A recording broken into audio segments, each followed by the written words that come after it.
આજે આપણે બનાવશું કાજુ કરીનું શાક. તેમાં તેલમાં રાઈ, જીરું, તમાલપત્ર, થોડી એવી હિંગ, પછી તેમાં ડુંગળીની પ્યુરી નાખી એમને ચલાવશું થોડીવાર બ્રાઉન થાય ત્યાં સુધી.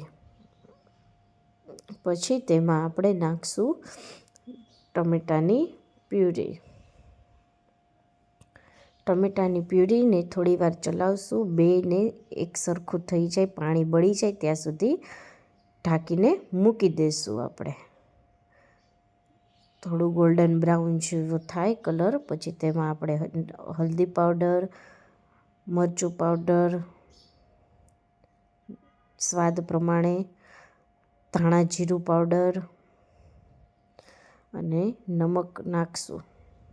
પછી તેમાં આપણે કાજુ ઘીમાં રોસ્ટ કરેલા નાખશું. થોડીવાર એને પણ તેલ ઉપર આવી જાય પછી તેમાં ધનિયા નાખી દઈશું. બની ગયું આપણું કાજુ કરીનું શાક.